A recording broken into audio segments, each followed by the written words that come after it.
गुनाह सिर्फ हम तक नहीं रहता बल्कि इसके असरात हमारे खानदान पर भी मुरत्तब होते हैं, हमारे दोस्त अहबाब पर भी मुरत्तब होते हैं,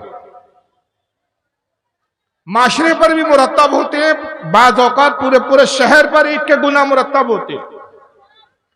अल्लाह ने फरमाया मूसा वो एक ऐसा शख्स है तुम्हारी कौम में, ऐसा कोई गुनाह नहीं है कि जो उसने ना किया हो। मैं उससे इतना नाराज हूं कि उसकी वजह से मैंने बारिश रोकी है। मूसा अगर तू चाहता है कि तेरी कौम को बारिश दी जाए, अपनी कौम से, अपनी समाज से, अपने माशरे से उसका बाइकाट करो, उसको निकाल कर बाहर करो। जब तक वो तुम्हारी कौम में से उठकर निकलकर बाहर नहीं चला जाएगा उस वक्त तक मैं बारिश नहीं बरसाऊंगा। मूसा अलैहिस्सलाम को बड़ा जलाल आया, इतना बदतरीन शख्स, एक ऐसा शख्स मेरी कौम में कि जिसके सबब से पूरी उम्मत, पूरी कौम परेशान है मेरी। बड़े जलाल के आलम में आपने फरमाया कि लोगों तुम में से एक शख्स ऐसा मौजूद है इस वक्त इस पूरे मजमे में कि जिसने सारे गुनाह किए, ऐसा कोई गुनाह नहीं जो उसने ना किया हो। अल्लाह फरमाता है कि उसी की वजह से ये बारिश को रोका गया है, ये रहमत को रोका गया है। जब तक वो हमारी माशरे से, हमारी कौम में से, हमारी उम्मत में से ना निकल जाए तब तक बारिश नहीं होगी। इससे पहले कि अल्लाह उसका नाम बताए और मैं उसको जलील और रुस्वा करके निकालूं, वो खुद इस मजमे में से उठे और हमारे दरमियान में से उठकर चला जाए।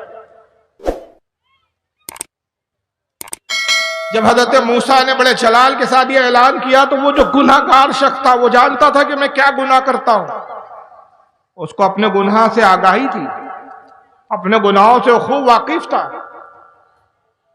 उसने अपने सर पे चादर डाली, चादर के नीचे अपने सर को छुपाया और निदामत में रोते हुए अर्ज करता है, खालिक कायनात आज ये नौबत आ गई कि इस पूरी कौम में मुझे ऐसा रुस्वा किया जाएगा। वो गुनाह मैंने बहुत से ऐसे गुनाह है जो छुप कर किए, जो मैं ही जानता हूं, मगर आज तूने मेरे गुनाहों को मूसा पर जाहिर कर दिया और अपने नबी को बता दिया। और अगर वो नबी मेरे गुनाहों का इजहार करे तो मेरी कितनी रुसवाई होगी। ऐ खालिक कायनात इससे पहले कि मैं रुसवा किया जाऊं, ऐ मालिक कायनात इससे पहले कि मुझे जलील खार करके इस कौम से निकाला जाए, मैं तेरी बारगाह में तौबा करता हूं। और फिर एक जुमला कहा, अल्लाह के नबी फरमाते कि जुमला ऐसा था कि अल्लाह को बड़ा पसंद आ गया। उसने अर्ज किया, मालिक कायनात मेरे गुनाहों को ना देख, अपनी रहमत को देख। ऐ खालिक कायनात क्या मेरे गुनाह इतने बढ़ गए कि तेरी रहमत उसके मुकाबले में कम पड़ गई? क्या तेरी रहमत से मेरे गुनाह ज्यादा हो गए? बस जैसे ही ये जुमला कहा, अल्लाह की रहमत को जोश आया और अचानक बादल छाए और बारिश शुरू हो गई। पूरी कौम बारिश में भीगने लगी। मूसा अलैहिस्सलाम बड़े हैरान हुए कि वो गुनाहगार शख्स तो कोई था ही नहीं, उठा ही नहीं कोई, कि बारिश कैसे हुई? अभी तो रब ने फरमाया कि जब तक उसे निकाला नहीं जाएगा, हटाया नहीं जाएगा, बारिश नहीं होने वाली। हजरत मूसा ने अर्ज किया, परवरदिगार आलम तू तो इरशाद फरमा रहा था कि मेरी उम्मत में, मेरी कौम में कैसा गुनाहगार है कि हर कोई गुनाह उसने किए हैं, जब तक उसको निकाला ना जाएगा बारिश तू अता नहीं फरमाएगा। लेकिन इस पूरी कौम में जितने कौम बैठी हुई है, जितने लोग बैठे, उसमें से तो कोई ऐसा शख्स उठा ही नहीं कि जो इस तरह का उठता और वो निकल जाता कि हम समझते कि वो गुनाहगार है। लेकिन इससे पहले कि कोई उठे तूने बारिश अता फरमा दी। ऐ परवरदिगार ये कैसे बारिश अता कर दी गई? आखिर हुआ क्या? रब ने इरशाद फरमाया, मूसा अभी अभी उस बंदे ने तौबा की और मैंने उसकी तौबा को कबूल फरमा लिया है। हजरत मूसा अर्ज करते, परवरदिगार उस बंदे का नाम और उसकी पहचान बता ताकि वो उस तायब को, उस तौबा करना शख्स को जो तेरी बारगाह में तौबा करके मकबूल और पसंदीदा हो चुका है, मैं उसको देखूं और उसकी जियारत करूं। अल्लाह ने इरशाद फरमाया, ऐ मूसा जब वो गुनाहगार था तब मैंने उसको छुपाया, अब तो वो तायब वाला हो गया है, मेरा पसंदीदा हो गया है, तौबा तब नसूहा कर चुका है। अब क्या उसका नाम और पहचान जाहिर करके उसको अब रुसवा कर दूं? जब गुनाहगार था तब तो मैंने उसके गुनाहों को छुपाया, अब तो वो तायब हो चुका है, तौबा कर चुका है, अब क्यों मैसेज जाहिर करूं ताकि लोग जाने कि ये गुनाहगार वही था? तो अल्लाह ताला तौबा कबूल करता है, बशर्ते कि बंदा सच्चे दिल से तौबा करे। एक हदीस पाक में आता है कि आका सल्लल्लाहु अलैहि वसल्लम इरशाद फरमाते हैं कि एक बंदे को कयामत के दिन लाया जाएगा, वो बंदा कांप रहा होगा, उसका बदन पर कपकपी तारी होगी, बदन थरथरा रहा होगा, रब के सामने लाया जाएगा क्योंकि वो बंदा बड़ा गुनाहगार होगा। रब फरमाएंगा अब क्यों कांप रहा है, अब क्यों डर रहा है? जब दुनिया में डरने का वक्त था तू तब डरा नहीं, जब दुनिया में मुझसे खौफ खाने का तेरा वक्त था तूने मुझसे खौफ नहीं किया। ऐ बंदे अब क्यों कांप रहा है, अब क्यों डर रहा है? वो बंदा अर्ज करेगा खालिक कायनात मैंने गुनाह किए, माना कि मुझसे गुनाह हुए, लेकिन रब्बे कदीर तेरी रहमत इतनी जरूर थी कि मैं वो गुनाह छुप कर करता था और वो गुनाह कौम और मेरे लोग आसपास के नहीं जानते थे। लेकिन आज मैं इसलिए लर्ज़ाबर अंदाम हूं, इसलिए खौफजदा हूं, इसलिए कांप रहा हूं कि रब्बे कायनात आज मेरे गुनाह सबके सामने खोले जाएंगे और सबके सामने मुझे रुस्वा किया जाएगा। अब वो लोग भी मेरे गुनाहों को जान लेंगे जो दुनिया में मुझे अच्छा समझते थे, मेरे गुनाहों से वाकिफ नहीं थे, मैं तो छुप कर गुनाह करता था। लेकिन आज जब मेरे गुनाहों की फहरिस्त खोली जाएंगी, जब आज मेरा नाम अमाल सबके सामने खोला जाएगा, तो सब जान जाएंगे कि ये देखने में तो बड़े पारसा थे, बड़े परहेजगार थे, लेकिन ये तो इंतहाई पापी और गुस्ताख और बहुत ही बदतरीन शख्स था। इसलिए मैं कांप रहा हूं कि आज सबके सामने मेरी रुसवाई होगी। अल्लाह ताला फरमाएगा ऐ बंदे, जब मैं इतना रहीम और करीम था कि दुनिया में तेरे गुनाहों पर, तेरे ऐबों पर मैंने पर्दा डाल के रखा, मैं कादिर मुतलक हूं कि आज भी तेरे गुनाहों पे पर्दे डाल के रखो। ऐ फरिश्तों, इसका हिसाब इस तरह पर्दे में ले लो कि इसकी कौम को और इसके लोगों को इसके गुनाहों की और इसके अमाल की खबर भी ना हो। आका फरमाते हैं कि उसके हिसाब और किताब इस तरह पोशीदगी के साथ ले लिया जाए। तो अल्लाह की रहमत मायल व करम है, लेकिन कोई मांगने वाला तो हो। और याद रखिए, गुनाहों के ताल्लुक से एक उसूल ज़ाब्ता है, और ये ज़ाब्ता हमने नहीं बनाया, ये अल्लाह के रसूल ने बयान फरमाया। आका ने फरमाया कि बंदा दुनिया में अगर तौबा ना करे, बगैर तौबा किए हुए दुनिया से चले जाए, तो उस गुनाह की सजा कयामत के दिन फिर बहुत शदीद। और अगर उसने तौबा कर ली या उस गुनाह की उसको सजा मिल गई, तो अल्लाह ताला एक गुनाह की सजा 2 मरतबा नहीं देता। यही वजह है कि सहाबा कराम का हम जब अमल देखते हैं तो सहाबा कराम का ये हाल था कि अव्वल तो गुनाहों से अपने आप को हत्तल इम्कान बचाते थे, और खुदा ना खास्ता बशरी एतबार से कोई गुनाह हो जाए तो वो खुद रसूल की बारगाह में हाजिर होकर अपने गुनाहों की तलाफी करते, अपने गुनाहों का इकरार करते थे। क्योंकि कुरान अजीम का हुक्म उनके पेश नजर था, जो सूरह निसा आयत नंबर 64 में रब ने इरशाद फरमाया, वलो अन्नहुम इज़्ज़लमू अनफुसहुम जाऊ, ऐ लोगों जब तुम अपनी जानों पे जुल्म करो, यानी तुम कोई गुनाह करो, तो मेरे महबूब की बारगाह में आ जाओ, फस्तगफिरुल्लाह, अल्लाह से इस्तगफार करो, अल्लाह से तौबा करो, वस्तगफर लहुमुर रसूल, और अगर ये मेरा रसूल तुम्हारी सिफारिश कर दे, मेरा रसूल तुम्हारे लिए भी अपने हाथों को उठा ले, लवाजदुल्लाह तव्वाब रहीमा, तो तुम अल्लाह को बहुत ज्यादा तौबा कबूल करने वाला पाओगे। इस हवाले से मैं एक वाकया पेश करता हूं, वरना सहाबा के ऐसे वाकयात बहुत सारे हैं। एक सहाबी रसूल है जिनका नाम है हजरत माइज इब्न मालिक रदी अल्लाह ताला। शादीशुदा थे, हालांकि उम्र दराज थे, लेकिन एक मर्तबा एक औरत के साथ बदकारी पर आमद हो। जिस औरत से बदकारी की वो भी शादीशुदा थी। हजरत माइज ने उसके साथ जिना किया, नौज़ुबिल्लाह। उस औरत वो एक हसीन और जमील खूबसूरत औरत थी, उसके घर के करीब से गुजर रहे थे, घर के बाहर वो खड़ी हुई थी। उसने इनको अपनी तरफ राग़िब किया, ये राग़िब हो गए और उस गुनाह में मुब्तला हो गए। एक जज्बाती कैफियत थी, रोक ना सके अपने आप को, गुनाह कर गुजरे, बाद में एहसास हुआ कि मैं रसूलुल्लाह का सहाबी हूं और मैंने क्या किया है। अल्लाह ताला क़यामत के दिन कितना सख्त अज़ाब करेगा इस गुनाह पर। बारगाह रिसालत में हाजिर होते हैं, सहाबा का जमगट्ठा है, सहाबा के झुरमुट में आका सल्लल्लाहु अलैहि वसल्लम बैठे हुए हुजूर की बारगाह में हाजिर होते हैं और सलाम अर्ज किया और कहा, अल्लाह के नबी मुझे पाक फरमा दीजिए। ये जुमला था उस वक्त जिससे सरकार जान जा गए कि ये किस गुनाह की बात कर रहे हैं और किस गुनाह से पाकी के लिए आए हैं। इस्लाम का कानून ये है कि किसी भी जुर्म की सजा 2 वक्त नाफिज होती है। पहला ये कि कोई जुर्म हो, कोई गुनाह हो और मुजरिम खुद अपने गुनाह का 3 मरतबा इकरार कर ले। अगर किसी मुजरिम ने खुद इकरार कर लिया 3 मरतबा कि हाँ ये गुनाह मैंने किया, तो अब शरीयत का कानून नाफिज हो जाएगा। दूसरा ये कि मुजरिम अगरचे इनकार करे मगर जो है बाशरा 3 मुत्तकी और परहेजगार अहले ईमान में से 3 गवाह मिल जाए। 4 जिना के 4 है, बाकी गुनाह के 3। जिना के लिए 4 गवाह चाहिए।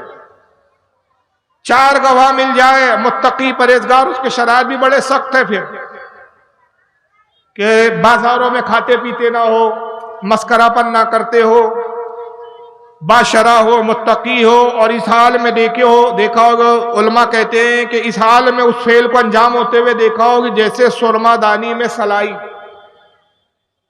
अब वो इस हालत में अपनी आंखों से देखा और वो गवाही दे तो फिर जुर्म साबित होता है। अब यहां कोई गवाह नहीं था। उन्होंने पहली बार आए सरकार की खिदमत में, अर्ज किया या रसूलल्लाह मुझे पाक कर दीजिए इस गुनाह से। आका ने चेहरा फेर लिया। सरकार चाहते थे कि ये बच जाए, क्योंकि शरीयत की सजा ये है कि अगर शादीशुदा होकर कोई जिना करे तो उसकी सजा मौत है। और मौत भी इतनी दर्दनाक और भयानक के कौम के लोग उस पर पत्थर मारे, जिसको संसार करना कहते, इतने पत्थर मारे जाएं जब तक कि उसका दम ना निकल जाए। और अगर कोई कवारा शख्स करे, शादीशुदा नहीं है, कवारा, उसने जिना किया तो उसकी सजा है 80 कोड़े। और वो 80 कोड़े इतने शदीद होते थे कि बाज़ औकात किसी पे अगर 80 कोड़े की सजा नाफिज होती थी तो चंद कोड़ों में भी कई लोगों के दम निकल जाते थे। 100 कोड़े 80 है जी? अच्छा, हजरत बता रहे हैं कि 100 कोड़े हैं जिना के लिए। मैं वो जुमले से रुजू करता हूं 80 के लिए। 100 कोड़े। और वो कोड़े क्या होते हैं? चाबुक जिसको बोलते हैं ना, और उसके सामने एक नोकीला सा थोड़ा सा कील लगा दी जाती थी। जब कोड़ा मारा जाता था, खींचा जाता तो चमड़ी लेके निकलता है। अंदाजा लगाइए, ऐसे कोड़े खाना इतना आसान नहीं है। हम जैसे कमजोर लोग तो बर्दाश्त भी ना करें। उसमें भी मौत हो जाती थी कई बार, बच गया तो किस्मत। अब आका चाहते हैं कि सजा ना हो, ये अल्लाह की बारगाह में तौबा कर ले, अल्लाह कबूल कर लेगा, मैं भी अल्लाह की बारगाह में सिफारिश करूंगा। लेकिन उनकी नीयत क्या है हजरत माइस की? कि इससे पहले कि मैं मरूं और मरने के बाद कयामत के दिन इसका सख्त अज़ाब मुझे दिया जाए, मैं दुनिया में ही पाक और साफ होकर चला जाऊं। वो जुर्म जो सजा, जो जुर्म मुझसे हो गया, वो जुर्म की सजा मैं दुनिया में पालूं। पहली बार अर्ज किया अल्लाह के नबी मुझे पाक फरमा दीजिए। सरकार ने चेहरा फेर लिया। दूसरे बार फिर हुजूर के चेहरे के सामने आते, फिर अर्ज करते या रसूलल्लाह मुझे पाक फरमा दीजिए। आका ने फिर चेहरा फेर लिया। बार बार चेहरा इसलिए फेर रहे हैं कि माइस गोया तुम यहां से चले जाओ, क्यों इकरार कर रहे हो अपने जुर्म का? तुम ही जानते हो, कोई और नहीं जानता। अपने गुनाह पर सबको क्यों गवाह कर रहे हो? जब तीसरी बार कहना चाहा तो आपने साहबा से मुखातिब होकर कहा, क्या है मेरे साहबा, क्या ये दीवाना है, मजनून है, पागल है? मतलब मेरी बात समझ नहीं रहा है, अपने गुनाह का बार बार इकरार कर रहा है, क्या ये मजनून है, दीवाना है? साहबा ने अर्ज किया अल्लाह के नबी माइस दीवानी और पागल नहीं है, मजनून नहीं है। हज़रत माइस खुद कहते या रसूलल्लाह मैं दीवाना मजनून नहीं हूं, होश और हवास में मैं कह रहा हूं, अपने जुर्म का इकरार कर रहा हूं। अल्लाह के नबी मुझे पाक फरमा दीजिए। जब तीसरी बार इकरार कर लिया तो सरकार ने कहा कि माइस तूने अपने ऊपर हद को अब लाजिम कर लिया। अगर काश तू अल्लाह की बारगाह में रुजू करता, मैं तेरी सिफारिश करता, क्या बाईद था कि अल्लाह तेरे जुर्म को, इस गुनाह को माफ कर देता। मगर अब तूने इकरार किया तो शरीयत का हुक्म तुझ पे नाफिज हो। फरमाया लोगों जाओ इसे संसार करो। एक वादी में कौम के लोग ले गए, अब पत्थर मारना शुरू किया। जब पत्थर बरसने शुरू हुए, इंसान थे, दर्द होता था, तकलीफ होती थी। बेशुमार पत्थर आ रहे हैं, पेशानी जख्मी हो रही है, हाथ टूट रहा है, पैर की हड्डी टूट रही है, गाल और रुखसार जख्मी हो रहे हैं, होठ जख्मी हो रहे हैं, आंख पे पत्थर लग रहा है, सर पे पत्थर लग रहा है, चारों तरफ से पत्थरों की बारिश है। जब जख्म आए, पत्थरों की शदीद ज़रबे महसूस हुई, तकलीफ हुई तो भागे। कौम पीछा करते रही, यहां तक कि ये भागते रहे और लोग पीछे भाग भाग के पत्थर मारते रहे। एक वो मौका आया कि सामने एक पहाड़ी आई और वहां पर रास्ता नहीं था, ये पहाड़ी पर आकर रुक गए। यहां तक के लोगों ने मारा। एक शख्स ने ऊंट की कोई हड्डी उसके हाथ में मिल गई, उस हड्डी को उठाया और इतने जोर से मारा, पेशानी पे जोर से हड्डी लगी, ये जमीन पे गिरे और इनकी रूह कफे उनसरी से परवास करे। हजरत माइज रज़ी अल्लाह ताला अन्हु का विसाल हो गया। कौम के लोग इनको संसार करके सजा देकर वापस लौटे। हुजूर ने फरमाया, क्या हुआ माइज का? साहबा ने अर्ज किया, अल्लाह के नबी, हमने उसे संसार किया और उसकी मौत हो गई। और फिर पूरी कैफियत बताई कि सरकार वो इस तरह भागे। हुजूर ने फरमाया कि जब वो भाग रहे थे तो काश तुम उसको छोड़ देते। तभी एक सहाबी में से किसी शख्स की जबान से कुछ सख्त जुमले निकल गए हजरत माइस के लिए। उन्होंने कहा, कितना बदतरीन जो शख्स था कि या रसूलल्लाह आपका सहाबी था और सहाबी होकर उसने ऐसा बुरा फेल अंजाम दिया। जब ये जुमले सादिर हुए उस शख्स से तो आका ने फरमाया, खामोश हो जाओ, तुम क्या जानो कि माइज ने कैसी तौबा की है। उसने ऐसी अजीम तौबा की कि उसकी तौबा अगर तमाम रुए जमीन पर तमाम लोगों में फैला दी जाए तो सबके गुनाहों के लिए काफी हो जाए। ऐसी तौबा की हज़रत माइज ने। फिर एक दूसरी रिवायत में आता है कि वो खातून जिसके साथ इन्होंने जिना किया था वो भी हुजूर की बारगाह में हाजिर होती है। वो भी अर्ज करती है, या रसूलल्लाह मुझे पाक फरमा दीजिए। कहा, क्या तू वही औरत है जिसके साथ माइज मुब्तला हुआ? अर्ज किया, हाँ या रसूलल्लाह। अब यहां आका का इल्म गैब भी देखें आप।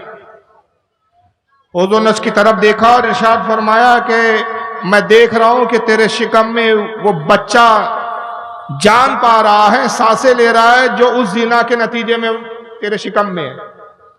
माइज ने जो तेरे साथ जो कुछ फेल किया उससे बच्चा तेरे शिकम में, तेरे पेट में करार पकड़ चुका है। चूंकि वो बच्चा बेकसूर है, अगर तू मारी गई तो बच्चा भी हलाक हो जाएगा। जाओ, जब बच्चे की विलादत हो उसके बाद आओ। ये खातून चले गई, साबिया थी ये भी। 9 महीने के बाद आती है, बच्चे की विलादत हो चुकी है, गोद में बच्चे को लेकर आती है। अर्ज करती है, या रसूलल्लाह वो बच्चा पैदा हो चुका है, सरकार मुझे आप पाक कीजिए। मैं बताना ये चाहता हूं, अंदाजा लगाइए सहाबा इकराम में गुनाहों से तायब होने का कितना जज्बा था।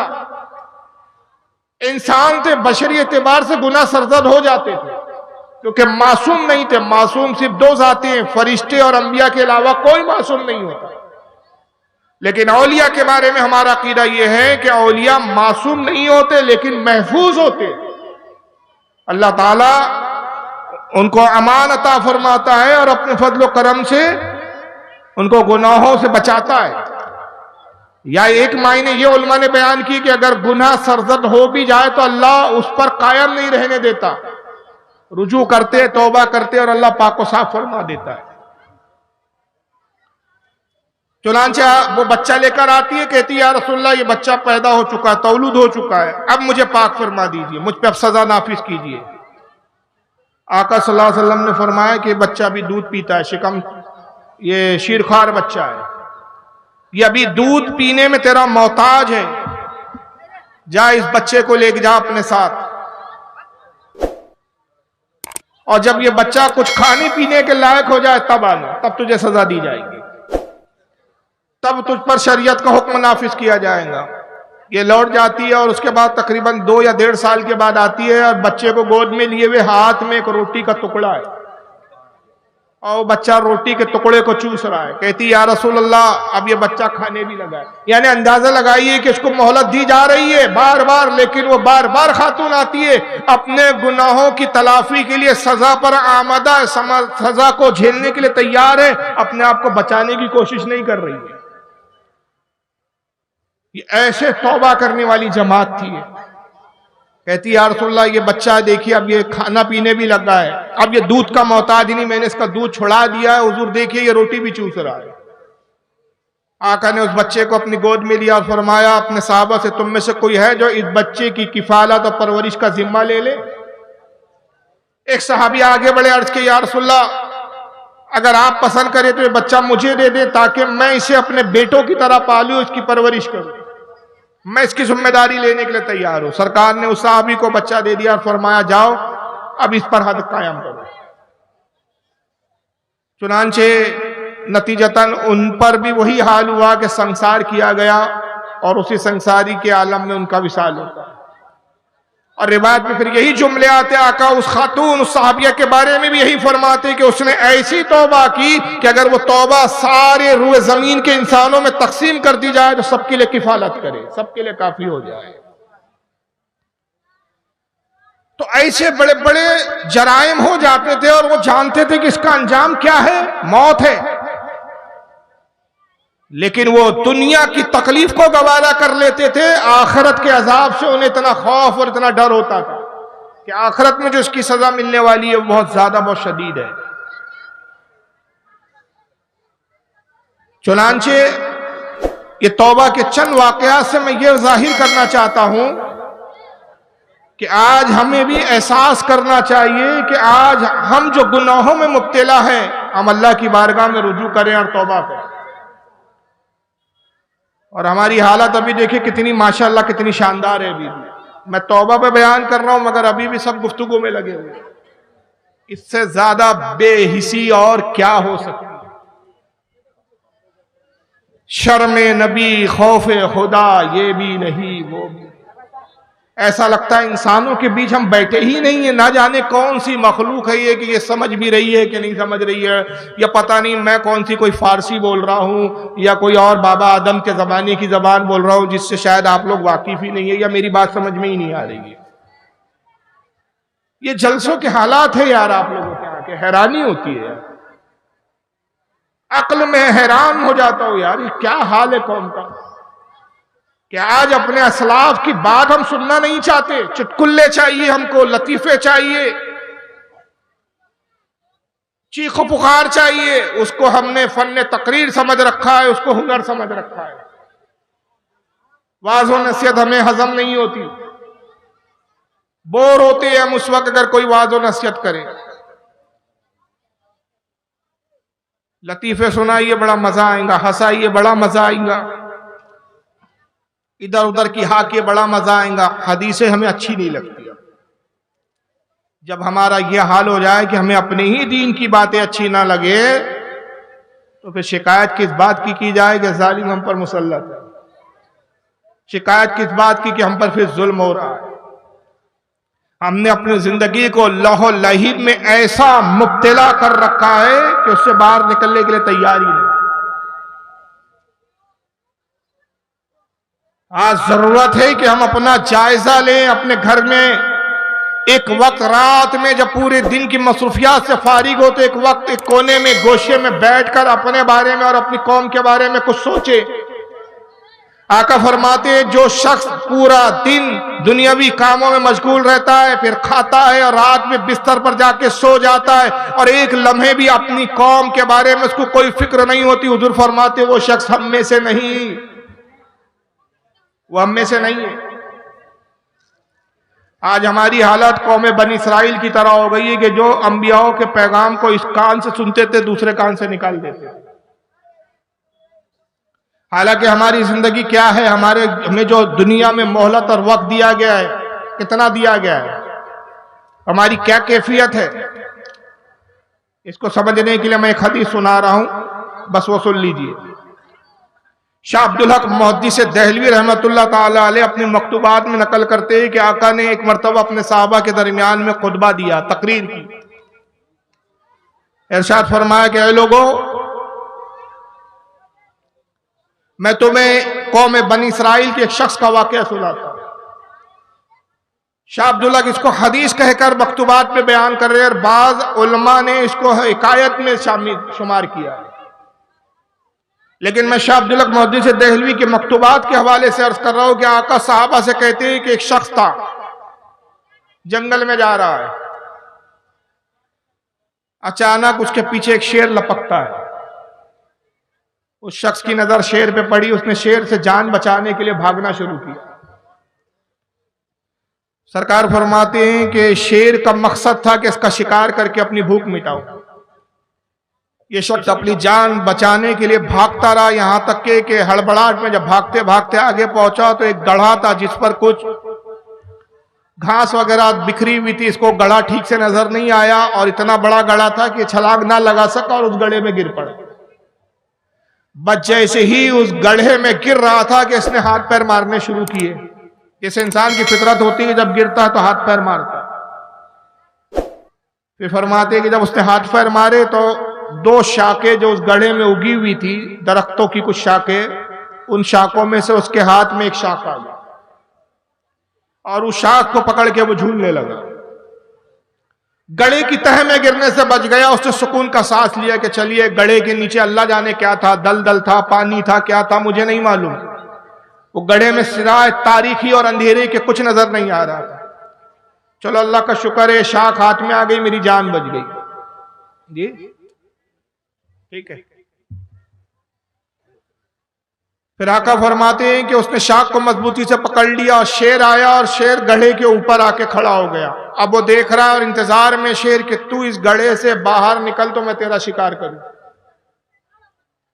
अब ये भी जानता है कि अगर मैं शाख पे खींचकर ऊपर चढ़कर बाहर आने की कोशिश करता हूं, बाहर आऊंगा, शेर मेरा शिकार कर लेगा, शेर खा जाएगा, फाड़ जाएगा। आफिया तो बेहतरी इसी में है कि इस शाख को पकड़े रहो और इंतजार करो, जब शेर चला जाए तो बाहर आओ। आका फरमाते कि उसने मजबूती से शाखों को पकड़ लिया। अभी वो शाख पर अपनी हाथों की गिरफ्त को मजबूत कर ही रहा था कि वो चीख पड़ा और चौंक गया और घबरा उठा। उसने देखा कि दो चूहे हैं जो उस शाख को कतर रहे हैं। एक काले रंग का चूहा है और एक सफेद रंग का चूहा है। वो दोनों अपने दांतों से, नुकीले दांतों से शाख को कुरेद रहे हैं, कतर रहे हैं। ये घबरा उठा। ये शख्स अब जान गया कि बस अनकरीब ये शाखों को कतरेंगे, शाख टूटेंगी और मैं गड्ढे में गिर पड़ूंगा। उसने फिर गड्ढे के नीचे झांक कर देखा कि चलो देखो अगर मैं गिरता हूं तो गड्ढे में क्या हालत है, ठोस जमीन है या नहीं।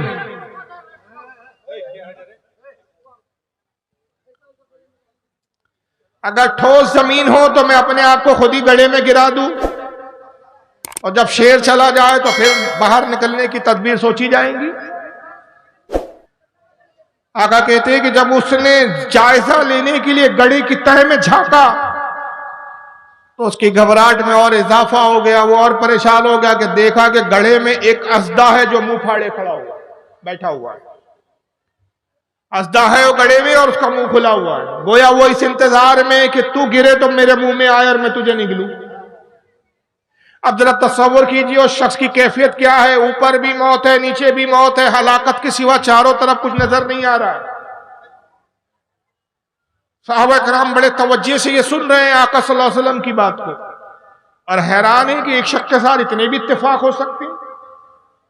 फिर आका मजीद आगे फरमाते हैं कि लोगों, उसने देखा कि अगर शाख से मेरी हाथ छूटते हैं और मैं गिरता हूं तो अस्दा के मुंह में, शाख से अगर चढ़कर मैं ऊपर आता हूं तो ये शेर मुझे खा लेता है और शाख को पकड़े ही रहता हूं तो कुछ देर की जिंदगी है, उसके बाद ये शाख टूटती है, तब भी मैं अस्दा के मुंह में। अब उसने देखा कि मौत तो हक है, मौत से फरार नहीं, अब मरना यकीनी है। तो अब इससे पहले कि मैं मौत के आने की आहट को देखकर, मौत को अपनी तरफ बढ़ता हुआ देखकर खौफजदा होकर मैं इससे पहले ही खौफजदा हो जाऊं और घबराऊं, तो कुछ ऐसा काम और कुछ ऐसा अमल करूं कि मौत का जो आ रहा है खौफ की, जो मौत मेरे करीब आ रही है, मैं इससे कुछ वक्त के लिए कम से कम गाफिल हो जाऊं।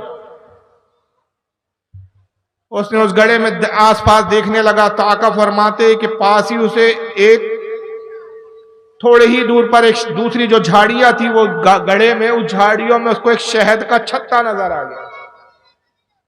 उसने कहा चलो अब मरना तो यकीनी है, क्यों ना मरते मरते आखिरी बार शहद ही खा लूं, और अगर शहद खाने में मशगूल होऊंगा तो कम से कम उतनी देर तक मौत का खौफ और मौत से मैं गाफिल हो जाऊंगा। उसने छत्ते पर हाथ मारा, छत्ते को निचोड़ा, शहद टपकने लगा। आका कहते हैं कि उसने शहद को चाटना शुरू की और शहद की चाशनी उसको इतनी भली मालूम हुई, उसकी मिठास इतनी अच्छी लगी कि शहद खाने में ऐसा मशगूल हो गया कि वो शेर जो मौत की शक्ल में ऊपर उसके इंतजार में था उसको भी भूल गया। वो शाखों को जो चूहे कतर रहे थे उनको भी फरामोश किया। वो अस्दा जो उसके इंतजार में कि ये मेरे मुंह में समा जाए, उस अस्दा से भी गाफिल हुआ और शहद की चाशनी में डूबकर शहद चाटने लगा। आका फरमाते हो शहद चाटता रहा यहाँ तक कि उन चूहों ने अपना काम तमाम किया, शाख टूटी, ये गिरा और अस्दा के मुंह में समा गया और इसकी जिंदगी खत्म हो गई। सहाबा इकराम ने अर्ज किया, अल्लाह के नबी, क्या एक शख्स के साथ इतने भी इत्तेफाकात हो सकते हैं? इतने सारे वाकयात अजीब व गरीब कि उसका जंगल में जाना, शेर का पीछा करना, गड्ढे में गिरना, शाकों का मिल जाना, शाकों को पकड़ लेना, शाकों का बिच्छुओं का कतरना, गड्ढे की तह में अजदा का मुंह फाड़े हुए उसके इंतजार में होना, वहीं पे भी शहद का छत्ता मिल जाना। अल्लाह के नबी, क्या एक शख्स के साथ इतने सारे इत्तेफाक हो सकते? आका ने फरमाया, एक मिसाल है, एक तमसील है, और ऐ लोगों, वो शख्स जिसका मैं वाकया बयान कर रहा हूं वो तुम में से हर फर्द है, वो शख्स तुम में का हर फर्द है, और ये तमसील है, तुम्हारी जिंदगी का एक कुल निचोड़ है कि वो जो शेर है वो तुम्हारी मौत है, जो तुम्हारे ताकुब में तुम्हारे पीछे पीछे लगती चली आ रही है। तुम अपनी मौत से भागते हो लेकिन मौत तुम्हारा पीछा करना नहीं छोड़ती। यहां तक कि वो शाखे जो दो है जिसको तुमने थाम रखा है वो तुम्हारी जिंदगी की सांसें हैं, जिससे तुम जुड़े हुए हो, जिससे तुम बंधे हुए हो। जब तक वो शाखों का सहारा है तुम जिंदा हो। और वो जो दो चूहे हैं जो शाख को कतर रहे हैं, एक सफेद चूहा और एक काला चूहा, वो दिन और रात है। दिन और रात आते हैं और दिन ब दिन जैसे जैसे वो आते हैं और गुजरते हैं, तुम्हारी जिंदगी की ये सांसें, तुम्हारी ये शाख कम होते जा रही है, तुम्हारी ये सांसें कम होते जा रही है। गोया ये दिन और रात तुम्हारी सांसों को कतर रहे। और आका फरमाते, वो अजदा जो मुंह फाड़े तुम्हारे इंतजार में, वो तुम्हारी कब्र है, जो तुम्हारे इंतजार में है कि कब ये शाखों का सिलसिला टूटे और कब तुम मौत के मुंह में समाओ। और वो शहर जो है वो दुनिया की रंगीनियां हैं, दुनिया का मजा है, और तुम दुनिया की रंगीनियों में ऐसे मशगूल हो गए कि मौत जो तुम्हारे ताकुब में है, तुम्हारा पीछा कर रही है, उस मौत को भी तुमने भुला दिया है। उस शाखों को जो दिन ब दिन कम हो रही है वो सांसें, वो तुम अपनी सांसों के कम होने को भी फरामोश कर चुके। और वो अज़दा जो कब्र की शक्ल में तुम्हारे इंतजार में, तुमने अपनी कब्र को भी फरामोश कर दिया। ये मिसाल, ये वाकया तुम में से हर फर्द का है, मेरा भी है, आपका भी है, सबका भी है। जब यकीन है कि हमें मरना ही है, कब्र हमारा आखिरी ठिकाना है, फिर क्या वजह है कि हम इतने गाफिल है कि अल्लाह की बारगाह में तौबा नहीं करते। हम अल्लाह से शिकायत तो करते हैं, मौला हमारे साथ ये जुल्म क्यों हो रहा है, हमारे साथ ये सितम क्यों है, हम तुझ पर ईमान लाए, जो ईमान लाए वो तकलीफ में है, और जो तेरा इनकार करते हैं, तेरे अलावा 365 बातिलाने माबूद को पूजते इबादत करते हैं, वो आज खुशहाल है। याद रखिए, अल्लाह के नबी फरमाते हैं कि दुनिया काफिर के लिए जन्नत है और मोमिन के लिए कैद खाना, और ये मौत उस कैदी की आजादी है। जब मोमिन इस दुनिया से मौत के जरिए आजाद होता है, तो जैसे कैदी कैद से आजाद होकर फिर जहां चाहे वहां फिरता है, उसी तरह मोमिन की हालत है कि दुनिया के कैद खाने से निकलता है, आलम बरज़ख में जाता है, फिर जन्नत में जाएगा तो जन्नत में जहां चाहे वहां सैर करे। और काफिर के लिए ये क्या है, दुनिया गोया जन्नत है, इसलिए वो आजाद है ऐशो इशरत में। तो हमें काफिर को देखकर एहसास कमतरी नहीं करना है, बल्कि हमें अपनी इस्लाह करना है। और इस कैद खाने में जो तकलीफ का दौर है, हमें सब्र तहम्मुल के साथ अल्लाह की बारगाह में रुजू करते हुए गुजारना है। आज हमारे पास वक्त है, अभी सांसें हैं हमारे पास। अल्लाह जाने किस शख्स की, आप में से, मेरी, आपकी, किसकी, न जाने कौन सा वक्त आखिरी सांसों का आ जाए। हम में से कोई नहीं जानता कि किसकी कब मौत आने वाली है, कोई अपनी मौत से वाकिफ नहीं। इसलिए आज हमें अपनी इस्लाह की जरूरत है। अगर हम चाहते हैं कि हम दुनिया में मगलूब न हो के गालिब हो जाए,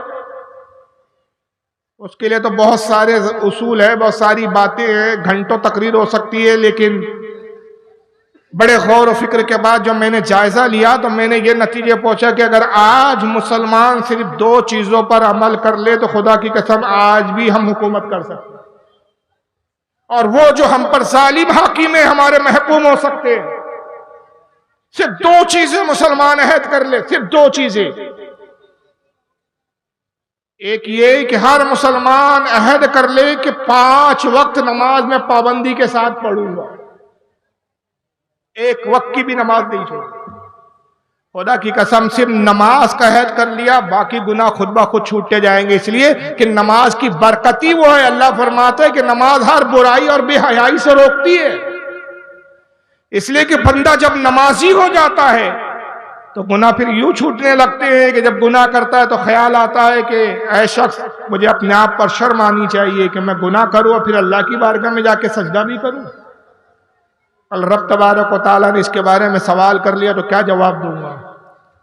लोग फिर इस तरह से उसको टोकते हुए भी नजर आते हैं, जनाब ये गुनाह करते हो, नमाज पढ़ते हो 5 वक्त की और गुनाह करते हो। तो लोगों का ख्याल, लोगों के कहने और तंज ताने का डर, ये चीज भी उसको गुनाहों से रोक देता है। अल्लाह की बारगाह में हाजिरी की का जो है उसको खौफ, और अल्लाह की बारगाह में शर्मिंदगी का खौफ, ये भी उसको गुनाहों से रोक देता है। तो नमाज एक ऐसी चीज है कि जो उसको मुत्तकी और परहेजगार तो बनाती ही है, साथ में उसको गुनाहों से भी बचाती है।